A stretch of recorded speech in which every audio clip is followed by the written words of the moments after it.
y que tiene como algo importante y similar en cuanto a la manifestación clínica, es la hemorragia uterina normal. Cuando hablamos de hemorragia uterina normal, obviamente tenemos que hablar de acuerdo a la edad de la persona, de la mujer. No es una hemorragia uterina normal en una joven de 15 años a una hemorragia en una mujer de 40 años o en una mujer de 60 años. Es lo primero que tenemos que tener como referencia. En la mujer joven que apenas está comenzando sus ciclos, lo primero que se va a desarrollar son una serie de cambios para tratar de regular ese ciclo. Entonces van a ver inicialmente no va a existir eventos de anovulación crónica, y la anovulación crónica me va a producir eventos de hemorragia en la mujer. Sí. En todo caso tenemos que recordar el ciclo menstrual. Recuerden que este ciclo menstrual está regido por 3 órganos principales. ¿Cuáles son? 4 órganos. El ciclo menstrual está regido por quién? Hipófisis, ovario, hipotálamo, hipófisis, ovario y endoveno, ¿cierto? Es eso, ¿cierto? Y el ciclo menstrual comienza en el día 0, que siempre hablamos del ciclo menstrual, día 0, inicio de la menstruación. Es el inicio de la menstruación. Y esa menstruación tiene aproximadamente 5 días. Y se descama el endometrio funcional y queda el endometrio basal. A partir de ese momento, en que aparece la menstruación, la hipófisis es estimulada por la retroalimentación de las hormonas y empieza a producir hormona folículo estimulante. Esa folículo estimulante actúa sobre el ovario y empieza a desarrollar en el ovario una maduración de 500 folículos aproximadamente por mes. Y de esos folículos, uno llega y forma el moneto, y forma el ovocito. Durante ese tiempo de maduración del folículo se producen los estrógenos. Maduran las células del folículo, se forman las células de la granulosa, que son los encargados de producir los estrógenos. ¿Sí? Y esos estrógenos, a su vez, empiezan a actuar sobre el endometrio. Se elevan los niveles de estrógeno y el endometrio empieza a proliferar.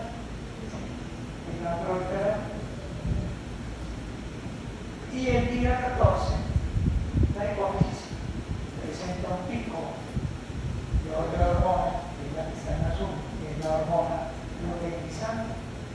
Y en ese momento, en el ovario, el ovocito que maduró se rompe y hay la ovulación. Algunas mujeres sienten cuando ovulan. Algunas mujeres dicen, sienten el dolorcito, es un dolorcito. Eso tiene un signo, un síndrome, un signo. En estos momentos no sé conocerlo, pero es un signo con un nombre alemán. Dice que significa dolor. Ese señor lo refirió. No, a la mujer el día 14 siente un dolor, pero el signo de un nombre alemán. Y la mujer lo siente. En ese momento, a nivel del ovario, esas células de la granulosa se transforman y aparecen las células que empiezan a producir progesterona. Y la progesterona lo que hace es, ¿qué hace la progesterona? ¿Cuál es la función de la progesterona?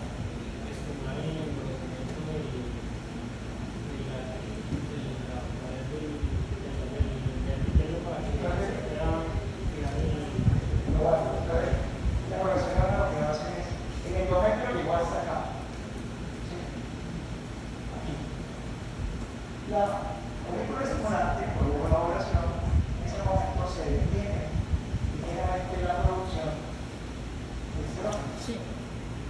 Siempre siguen, pero no tan elevados.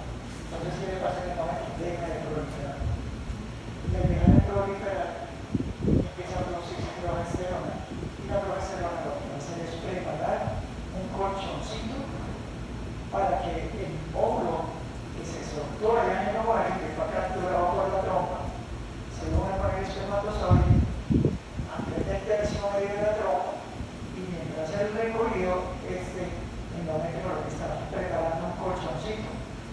¿Para qué? Llegue el óvulo fecundado y se pueda alimentar adecuadamente en los primeros momentos. Entonces la progesterona lo que hace es madurar el endometrio. Y el endometrio madura tanto a nivel de las glándulas como a nivel del estómago. En las glándulas, ellas empiezan a producir secreción, madura, y van a producir secreción. Y el estroma del endometrio, que inicialmente son como unas células pequeñitas que parecen linfocitos, se convierten en unas células grandes, que es la del ciclo, y eso forma el coche.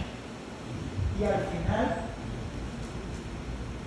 más o menos en la mitad del ciclo de esa segunda fase o fase luteínica, empiezan a aparecer las arteriolas espiraladas. Esas arteriolas espiraladas, ¿qué van a hacer? Son las encargadas de que cuando llegue el ovocito, recuerden que el ovocito fecundado se empieza a transformar como una hormona, y de ese ovocito se van a formar tres elementos. Se forma el feto, el embrión primero y el embrión después del feto, se forma el saco gestacional, lo que me va a envolver el embrión, y se forma la placenta. Todo eso se forma ¿por qué? Porque un espermatozoide se une con un óvulo y se forman esos tres componentes. Entonces, el componente placentario se pega acá y se une con estas arterias.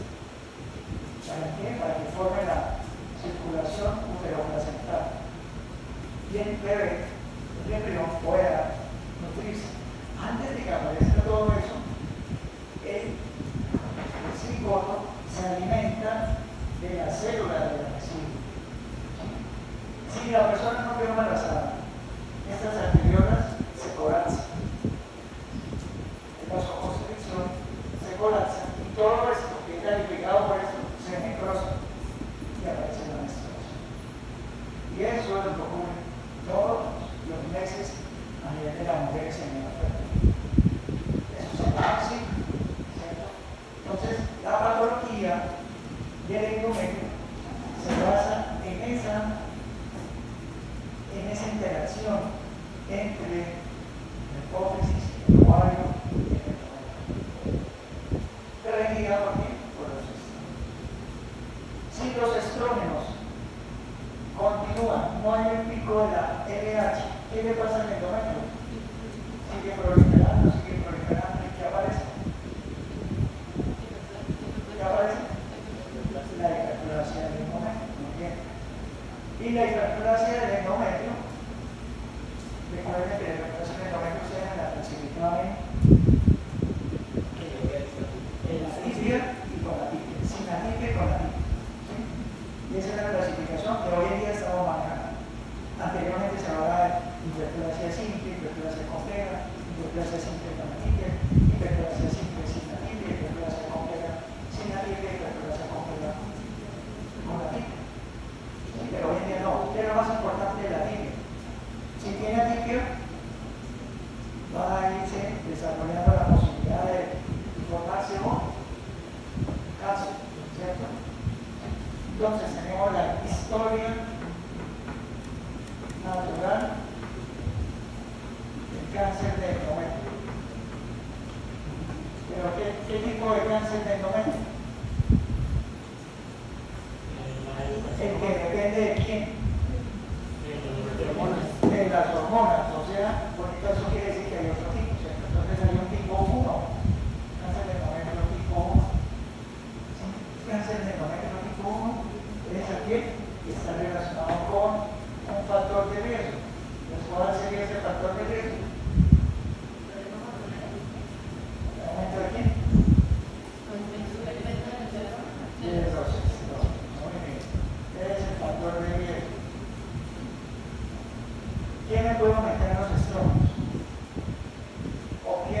factores me pueden llevar a decir esta posibilidad de que se desarrolle un gran carcinoma de endometrio tipo 1. No, bueno, entonces, ¿eso qué significa? Que la persona ingresa los fármacos que tengan estrógenos. ¿Qué más? El ovario poliquístico. ¿Qué más? Un tumor de la cancrosa. Muy bien. Tumor de la cancrosa, más allá de la cancrosa. Tumor de la cancrosa. ¿Qué más? Otro factor asociado a la estrógeno. Muy bien, obesidad. Algunas enfermedades como quién? Como la diabetes mellitus. ¿Qué más? Así como veíamos en el BPH, cuando se tiene BPH, factores de riesgo, todos están en relación con el BPH. Todos están girando alrededor. Entonces, ¿cuál sería otro? No tener hijos. ¿Sí? No tener hijos. O inicio temprano de la menstruación. Y lo contrario que sería.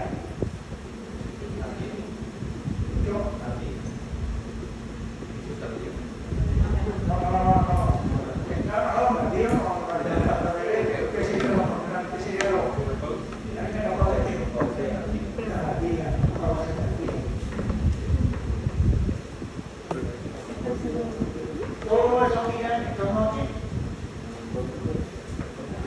A los estrógenos, a un estímulo persistente de estrógenos. ¿Por qué? Porque una mujer ha tenido muchos hijos, ¿qué va a tener? Pero va a tener 9 meses, digamos, un año de descanso de estrógenos.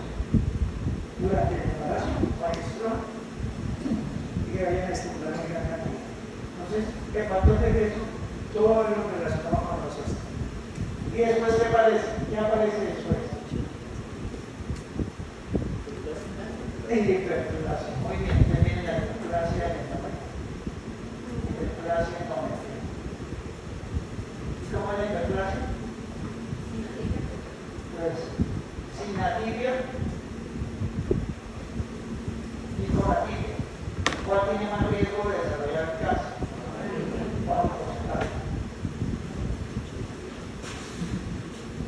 30 a 40% hay probabilidad de que se desarrolle un cáncer de endometrio. Y la sinatipia, ¿cuánto porcentaje? 3 al 5%. Entonces, factor de riesgo, estrógenos, eso viene, hiperplasia endometrial, sinatipia, después puede pasar con la tipia, puede pasar así. Puede pasar así, sinatipia, esto es una tipia, o pasar con una sinatipia. ¿Y eso es que sufre? El carcinoma de endometrio. Aquí en esta fase es donde aparecen las mutaciones. Cuando está la tibia, cuando está la hiperplasia empieza a generar las mutaciones, principalmente el cargas del PT. Y aparece que ahí sí surge el carcinoma de endometrio. Y después del carcinoma de endometrio, la metástasis. ¿Dónde da metástasis? Pues se puede dar metástasis. Inicialmente los ganglios, y después por vía sanguínea.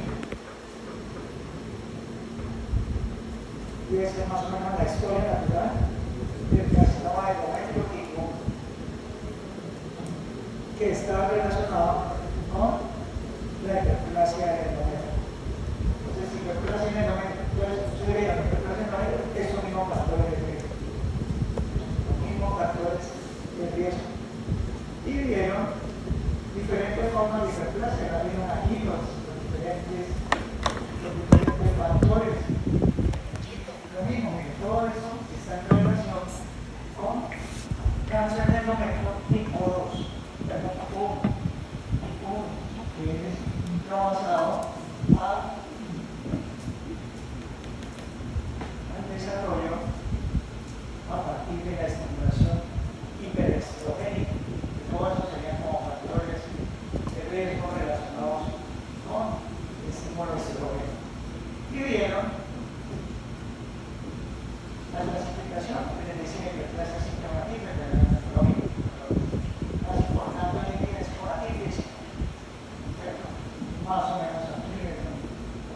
diferencia del porcentaje, depende de los trabajos, y vieron ustedes en su correlato, porque eso es un correlato, la forma de presentarse.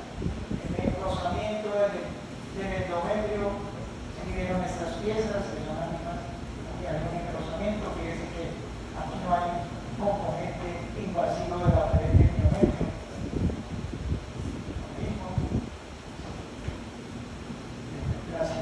¿Y qué características histológicamente vamos a ver? Una proliferación de glándulas que van a estar agrupadas entre sí, unas pueden estar dilatadas, que el epitelio va a estar pseudoestratificado y que puede tener atipia, como las que estamos viendo acá. Esas son las atipias. Eso es una hiperplasia con atipia, que es la que va a desarrollar el carcinoma del endometrio. Entonces, a nivel del carcinoma del endometrio, es una de las principales causas de carcinoma en países desarrollados. En nuestro medio, ¿cuál es el principal tumor maligno genital femenino? Cervix, muy bien, cervix. Lo que vimos la semana pasada, que se ha asociado con el BPH y que con el BPH va a depender su desarrollo a partir de serotipos de alto riesgo. ¿Y serían cuáles los serotipos de alto riesgo del BPH? ¿Qué tipo de lesión producen los serotipos de alto riesgo a nivel de la célula? ¿Qué tipo de lesión producen con la patogenia? Con las proteínas C6 y E7 producen ¿qué? Mutaciones en quién? No producen mutaciones. Lo que pasa es que esas proteínas lo que hacen es inhibir el P53 e inhiben el gen del retinoblastoma y provocan que la célula epitelial basal, porque es la que va a infectar la célula basal, empieza a que si inhibe el P53, ¿qué sucede? Prolifera la célula o inhibe la apoptosis. Inhibe la apoptosis. El P53 inhibe la apoptosis y con el gen del retinoblastoma aumenta la proliferación celular. Entonces, ¿qué termina haciendo el virus en la célula? Una lesión proliferativa. Porque va a proliferar ¿quién? La célula. La célula que ya estamos.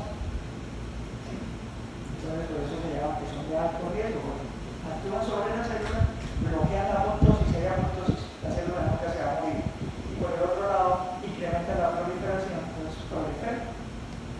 ¿Sí?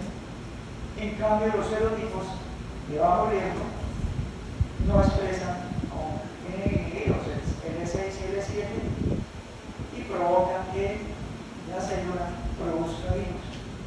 Esto va a decir, se llama provoca. ¿Sí? Bien, bueno, aquí a nivel del endometrio les decía una de las primeras causas de cáncer a nivel ginecológico en países industrializados. Y obviamente, ¿en dónde se va a localizar? Pues se va a localizar en el cuerpo, en la cavidad nuclear, a partir del endometrio.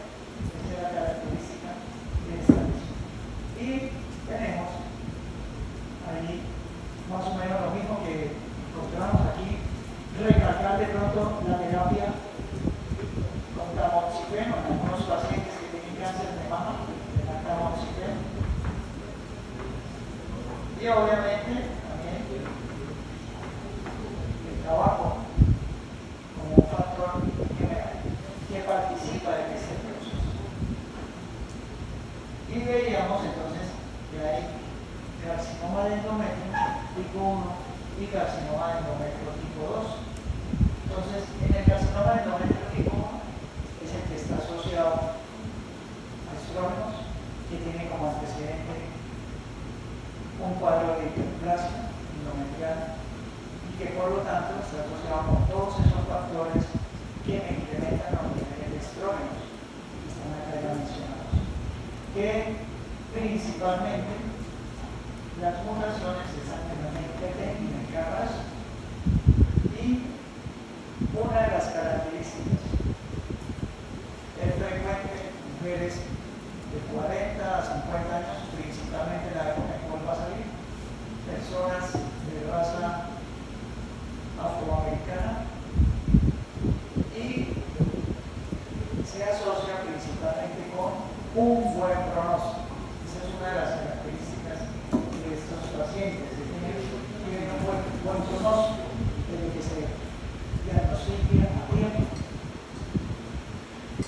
La variante histológica más clásica es la variante cáncer de endometrio de variante endometrioide, que significa que las células se parecen al endometrio. Esa sería la característica. A nivel de cáncer de endometrio tipo 2, cáncer de endometrio tipo 2, vamos a encontrar que el principal evento se va a presentar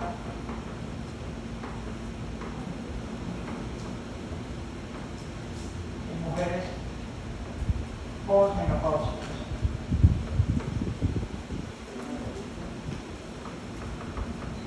Esa es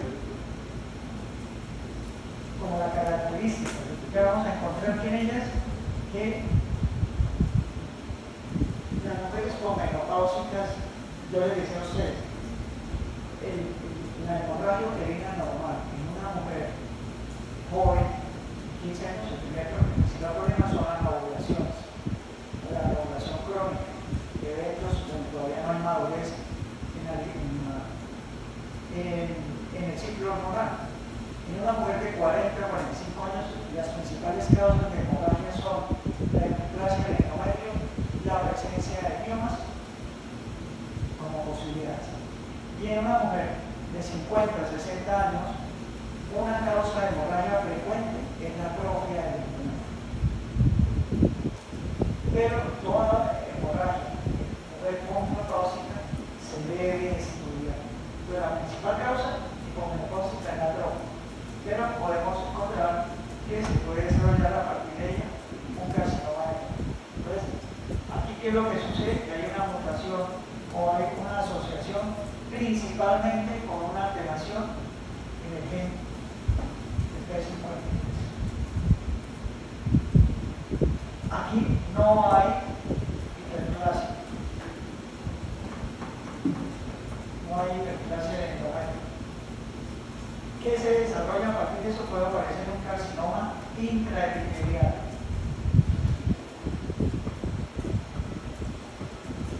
Y a partir de eso sale el carcinoma de endometrio, que la característica es que sea de alto grado, muy agresivo, una lesión de alto grado. Y a nivel histológico, el más frecuente es el de tipo seroso, pero también vamos a encontrar la de célula clara y está el indiferenciado. El más frecuente es el de tipo seroso. Fíjense que tiene un contexto completamente diferente al adenocarcinoma de endometrio de tipo 1, pero que es la característica del células. Más o menos viene aquí lo mismo, más o menos el 70% de los carcinomas de endometrio, el 70 y el 80% son de tipo endometrioide, tipo 1, y el carcinoma de endometrio tipo 2, porque son más o menos 20%. Y esa es la clasificación general. A ustedes en la clase también les hablaron que hoy en día se debe tener un proceso, sobre todo para ustedes los que van a ser ginecólogos, que se debe conocer la clasificación biomolecular del cáncer de endometrio. La clasificación biomolecular del cáncer de endometrio está en relación con, de cierta manera, con los hallazgos biomoleculares y la agresividad del tumor. Luego le digo, este es de alto grado, o sea, pobre pronóstico. Un pronóstico moderado, de bueno a moderado, ¿cierto? Que sería tipo 1 y tipo 2. De esta clasificación que está aquí, y es la que uno maneja. Pero hoy en día ustedes, los clínicos, los que van a ser ginecólogos, siempre van a exigir eso. ¿Cuál es la clasificación biomolecular? Dentro de la clasificación biomolecular se tiene el POL, cáncer de endometrio tipo POL, ultramutado, el MSI hipermutado, el bajo número de copias y el alto número de copias. De ellos, el de alto número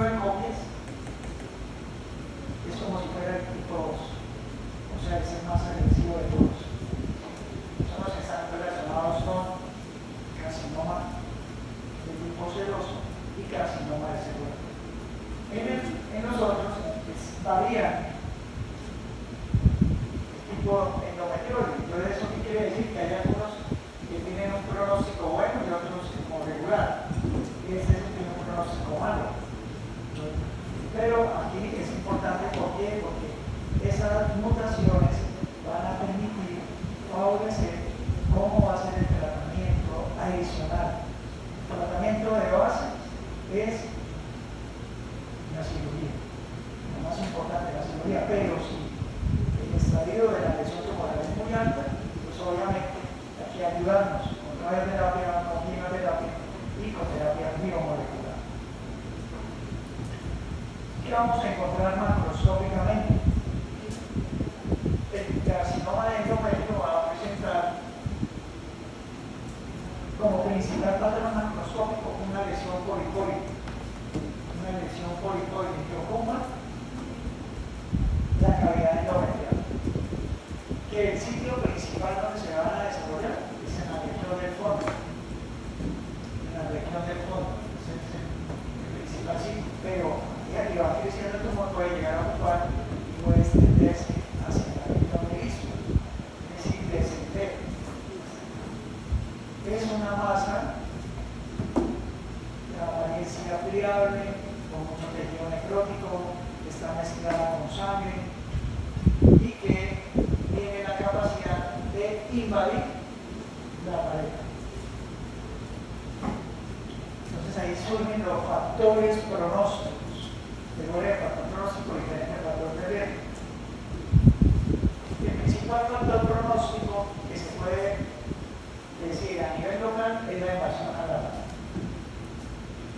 Y se habla que es de mal pronóstico cuando la invasión a la pared es más del 50% del espesor del miometrio. Es decir, si este miometrio mide 3 centímetros y el tumor del endometrio está invadiendo 1 centímetro, ¿es de buen pronóstico o de mal pronóstico? Mide 3 y el tumor está filtrando 1 centímetro. Ah, no, bueno. Bueno, ¿por qué? Es el 50% del espesor. Es el 50% del espesor, no son 5 milímetros, el 50% del espesor. Sí, es regular, es estable, como decía estable o moderado. Si es de 2 centímetros y mide 3, pues ya el pronóstico ya un factor pronóstico. El otro factor pronóstico importante es el tamaño del tumor. Cuando el tamaño del tumor es mayor a 2 centímetros es de peor pronóstico. Si mide menos de 2 centímetros, pues es de favor. Y el otro factor pronóstico local es que se extienda hacia el mismo. Si la lesión se extiende hacia el mismo, obviamente el proceso está empobreciendo la característica del comportamiento del tumor.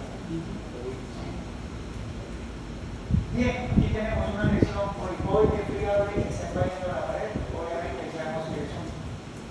¿Con qué se me puede confundir?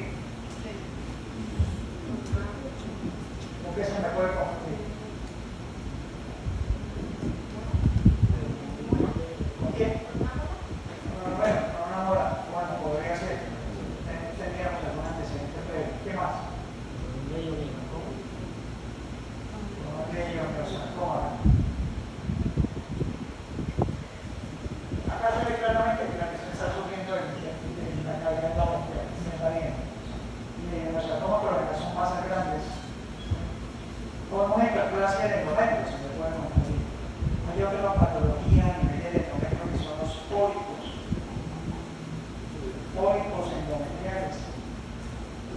Un pólipo endometrial es una masa que está produciendo hacia la luz, que tiene un tallo, pero que no está invadiendo la pared. Entonces esa sería la diferencia. Sobre todo estas diagnósticos diferenciales se hacen en la ecografía o una lesión polipoide. Puede ser un pólipo o puede ser un carcinoma endometrial. Tendríamos que hacer el estudio histológico de las cosas. Miren acá una lesión de pobre pronóstico, está invadiendo hasta la región del istmo, está invadiendo la pared del endometrio, un alto porcentaje de su espesor. Acá tenemos otra lesión tumoral, que es el carcinoma del endometrio. La metástasis de esta lesión, como ya comentado, esas metástasis van hacia ganglios linfáticos y hacia la región sanguínea. ¿Sí, señor?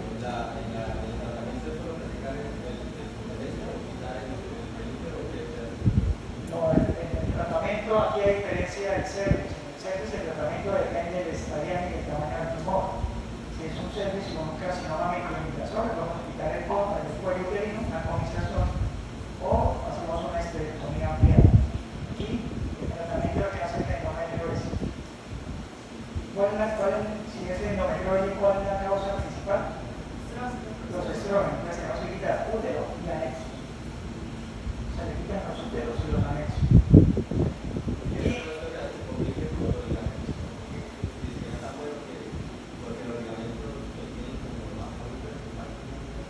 Eso depende del grado de la extensión del tumor, pero ahí los ligamentos no, ya una cúpula. Y la apéndice, obviamente, la vejiga se baja, ya pegada ya la cúpula, pero no hay problema.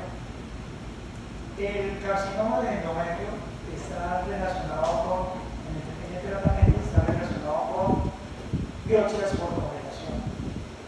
¿Qué es una biopsia por congelación?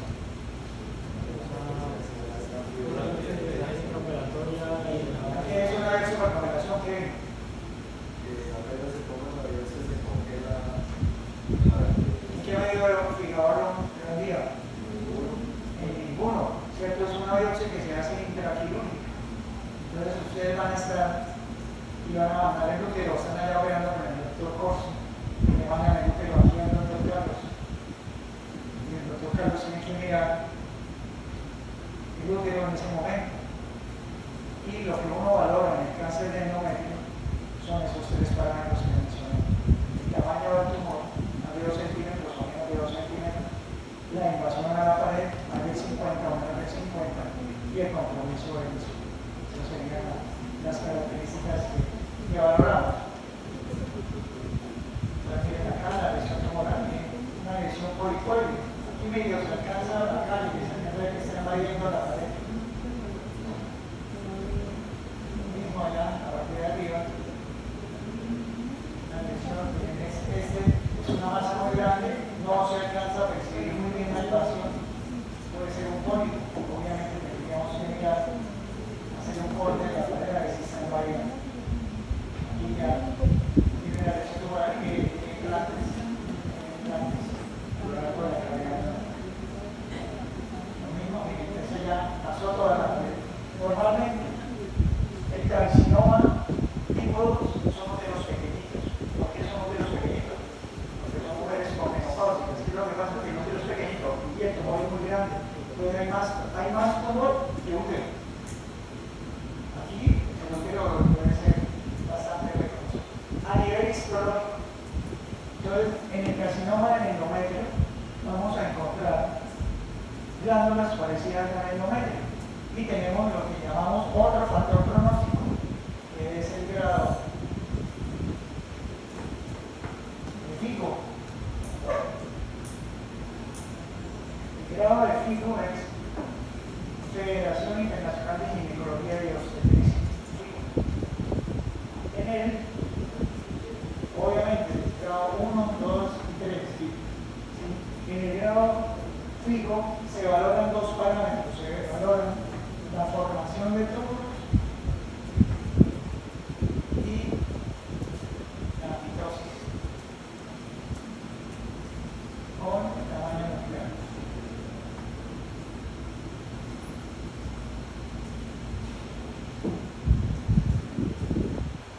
Tamaño nuclear. Tamaño del núcleo. Si el núcleo es pequeñito, un punto. Si el núcleo es muy grande, 3 puntos. Y 2 si el núcleo es intermedio. Eso lo valora el patólogo. Ustedes lo deben saber. Entonces, más importante, el grado más severo es el grado 3. ¿Y qué valora? Si forma glándulas, si no forma glándulas. Si forma glándulas, un punto. Si no forma glándulas, 3 puntos. Intermedio, algunas glándulas, otras. Y el tamaño del núcleo pequeño y grande, tamaño intermedio. Y es un factor pronóstico adicional a lo que ya mencionamos. Esa es la característica. Y miren, pareciendo que ustedes miran o recuerdan esta imagen, tomamos un corte y miren cómo se ve como todo es una parte pegada. A nivel de tipo celoso o tipo de célula clara, normalmente estos son grado 3, siempre son un grado 3 tipo, grado nuclear 3. El ceroso, una característica del ceroso es que forma unas papilas, forma papilitas y tiene un núcleo que recuerda una tachuela, una cabeza de tachuela, una característica. El núcleo se ve así, el pedotito se ve pequeñito, como levantado en la celda. El grado tipo del palo, Sí, para no me lo pero este es de alto grado. Y el otro componente son las células claras. Son células pequeñas con un núcleo con un citoplasma bastante característico de las células claras. Entonces, carcinoma endometriótico, característico. Los factores pronósticos están en relación con lo que se acaba de mencionar aquí. Esto es tomado de Pathology Online, que nos hablan principalmente de los factores que he mencionado, del tamaño, el compromiso de los anexos, a los trámites, y miren, el grado 3, que es principalmente relacionado con el carcinoma seroso. Eso sería. Y obviamente, un factor pronóstico importante hoy en día, es lo que decía de las características moleculares del cáncer de endometrio. Si es forzado, si es de baja copia, de alto número de copias, o si es en ese centro. Esas serían las características del carcinoma.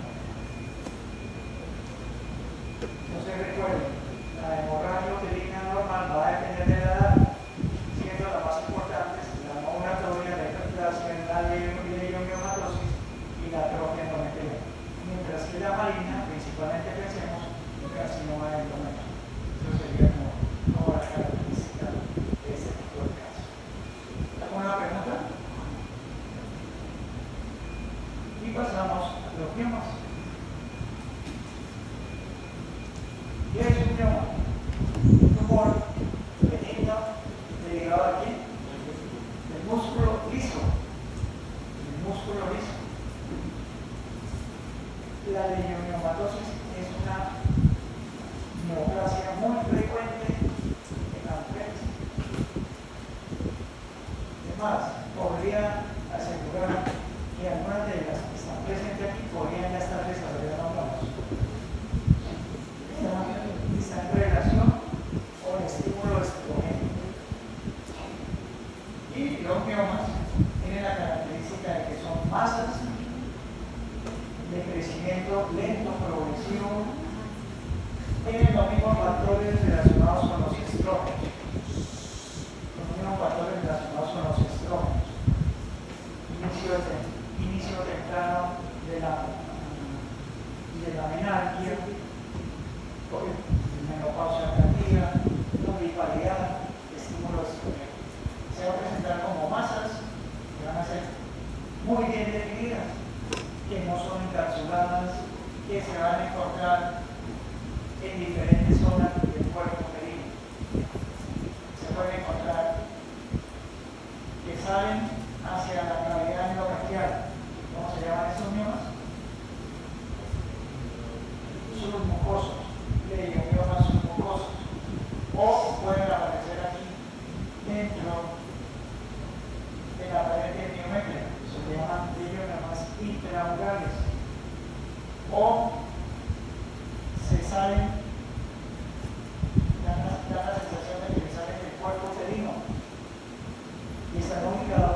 ese es intramural, pero también es un mucoso.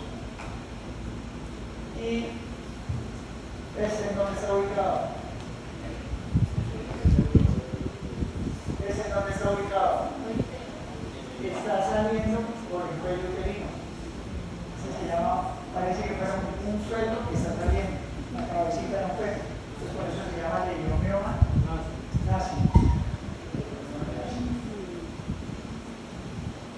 Cuando en ginecología utilizan mucho la laparoscopia, y con la laparoscopia han clasificado los miomas dependiendo de su ubicación. Entonces, por ejemplo, este que está ubicado hacia la región de la submucosa, pero también es intramural, entonces hablan de un leiomioma característico de este proceso. Miren acá, son lesiones que no son encapsuladas, pero dan la sensación de que tengan una cápsula. Y tienen una apariencia remolinada, que está dada por los fascículos. Miren que puede ser múltiples lesiones, submucosos, intramurales y ulcerosos. Ese es el intramural. ¿Con qué se puede confundir un leiomioma? Leiomyosarcoma por lo general es una lesión única. Entonces esa sería una característica. La otra, el leiomyosarcoma tendría más necrosis y hemorragia.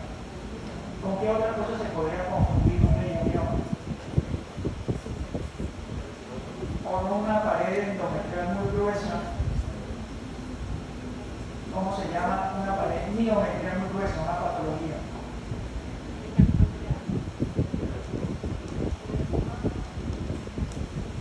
Les dijeron que era adenomiosis. ¿Qué era adenomiosis?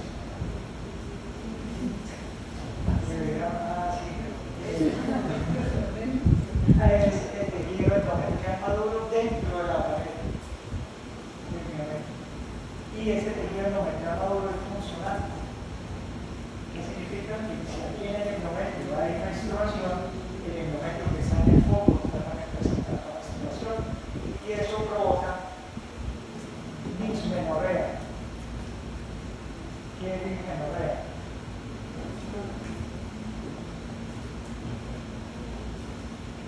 Las mujeres cuando tienen la menstruación, aparte del sangrado, ¿qué más tienen? ¿Qué más tienen? Cólicos. ¿Por qué son los cólicos? Por las contracciones uterinas, ¿para qué? Para soltar, muy bien, para soltar el flujo menstrual. Recuerden que la menstruación debe ser eso, es algo clásico. Las mujeres que tienen mucho dolor se llama dismenorrea y pueden ser porque tengan focos de endometrio dentro de la pared, es decir, focos de adenomiosis. El hecho de que haya endometrio en medio de la fibra muscular se está sangrando y me está irritando y hace que el músculo se contraiga más. Entonces por eso va a tener esa situación. Y eso provoca que el endometrio se engruese. Y al engrosarse puede perfectamente confundirse con leiomiomas. Esa es una de las características. Y a veces a uno le mandan úteros, dicen miomas, y en realidad lo que tienen es un poco de adenomiosis severa. Bien, histológicamente, ¿qué vamos a encontrar? Vamos a encontrar fascículos de músculo liso bien delimitados en un patrón arremolinado, miren el miometrio, aquí la lesión. Todo esto es mioma. No tiene cápsula. Pero el músculo, el tumor empieza a crecer así y me contrae la pared de miometrio y provoca esa configuración. Y son fascículos de músculo maduro en diferentes direcciones y que no tienen nada. Esa es la característica. En clase les hablaron del